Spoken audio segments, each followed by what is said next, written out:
We've said it before and we'll say it again. Heroes are defined by their lineage. Hi everyone, welcome to this channel. It's me. And today we're going to talk about how Poseidon came to accept Theseus as his son. Theseus, the hero of our story, is the son of Aethra in either Poseidon or Aegeus. Now, there's some confusion on who exactly his father is. Some sources state that his dad is Poseidon, god of the sea, while others claim that he's the king of Athens, named Aegeus. However, since Poseidon is always acknowledged as a parent in all versions of Theseus' tale, that's the one we're sticking to for today's episode. And yes, that means that Theseus is also the grandson of King Minos and Queen Pasiphae from Crete, which makes him an Olympian demigod. That kind of heritage comes with certain perks like super strength and stamina, but also baggage. In order to claim his godly inheritance, Theseus must prove that he's actually the son of Poseidon.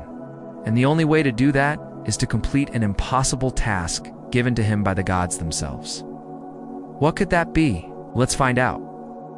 Our story starts when Theseus learns about his divine ancestry. He's so excited to learn that he has the offspring of a god that he immediately goes to Delphi to ask the oracle for guidance on how to prove his godly parentage. Instead of offering congratulations, the oracle tells him that he's a fraud. According to her, Theseus is not the son of Poseidon at all. If he wants to clear his name and become recognized as a true hero, then he has to go down to the sea and pull a ring from its depths. She tells him that the ring will only rise to the surface once it recognizes its rightful owner. So off Theseus goes to retrieve the ring. Now, it just so happens that there's a random bull lying around on the beach that feels sorry for the kid and decides to help him out.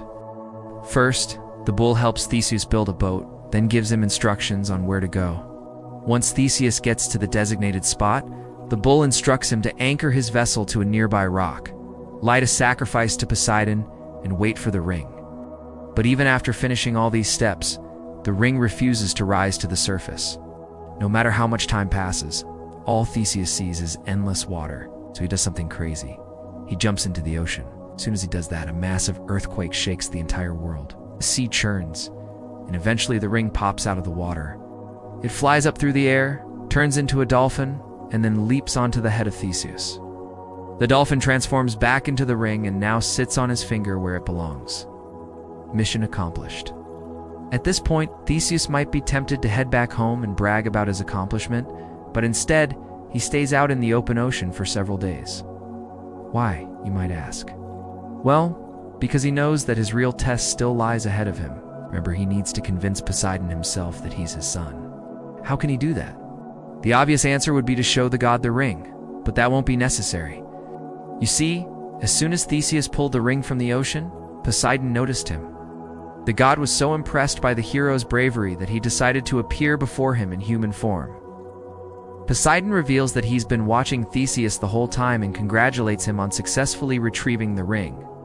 He then offers to take him on a chariot ride around the ocean, which Theseus obviously accepts. While they're soaring above the waves, Poseidon explains to Theseus that he set this challenge up himself, and he already knew that the hero would succeed. He did all of this just to see what kind of person Theseus would be. Poseidon is pleased with what he saw, and lets slip that he knew the boy was his son all along. At this point, he probably could have stopped the charade, but he wanted to make sure that Theseus understood that no one, not even the gods themselves, can avoid their responsibilities. After wrapping up their conversation, Poseidon drops Theseus back off at his original spot in the ocean and disappears. It would be easy for Theseus to think that his adventure is over now, but he isn't done yet. He still has to get back home and deal with whatever problems he left behind. Thankfully, the same bull that helped him earlier returns to give him another hand. The two sail back to Theseus' homeland, where the bull drops him off and goes back to the sea. Now, remember when Theseus went to Delphi to ask the oracle if he was Poseidon's son? Well, he wasn't done asking questions. After getting his cryptic instructions, he returned home and began searching for his birth father. Fortunately, everyone gave him different answers. His mother said it was Poseidon. King Aegeus claimed that he was his son. The oracle doubled down on her prophecy, saying that Theseus had to retrieve the ring from the sea to prove his parentage. Nobody could give him a straight answer, so Theseus decided to do his own investigating. He set off on a journey across Greece, seeking out the oldest people he could find. He asked them the same question: "Who am I? One elderly man finally told him that he heard a rumor from his grandfather about a great hero who had the exact same question. This hero also sought to discover his parentage, but he never found any definitive answers. All he did was leave behind a ring as proof of his existence. This old man believed that the hero in question was Theseus's grandfather. So if Theseus wanted to find out more information, he should visit the place where the hero lived. Armed with this new lead, Theseus headed to the city of Troezen. There he met an old woman named Aethra, who turned out to be his actual mother. Together they traveled to a cave where she revealed the truth about his father. She told him that he was the son of Poseidon, and that she became pregnant when a sea god disguised himself as King Aegeus and tricked her into sleeping with him. Before she could tell anyone what happened, King Aegeus showed up and demanded that she'd marry him. She refused, but ultimately had no choice but to comply.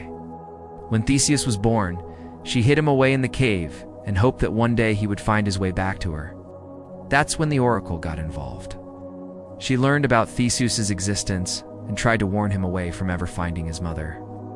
She feared that if anyone knew the truth, there would be a war between Poseidon and Aegeus. But the oracle's warnings were too cryptic for Theseus to understand. So he ended up right back in the cave with his mom. After hearing her side of the story, he decided that enough was enough. It was time to put an end to all this secrecy. He told Aethra that he was going to travel to Athens and confront his other father. Upon arriving in Athens, Theseus went straight to the palace to see King Aegeus.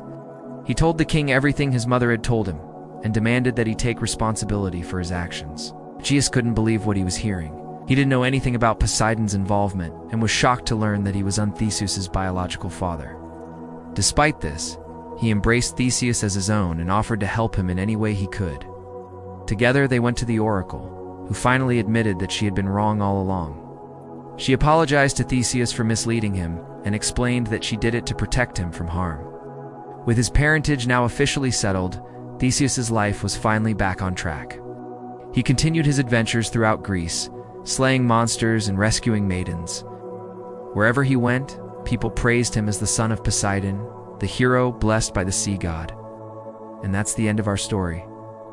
Do you think Theseus was right to confront his adoptive father? Let us know your thoughts in the comments below. So don't forget to like this video and subscribe for more. We'll see you next time.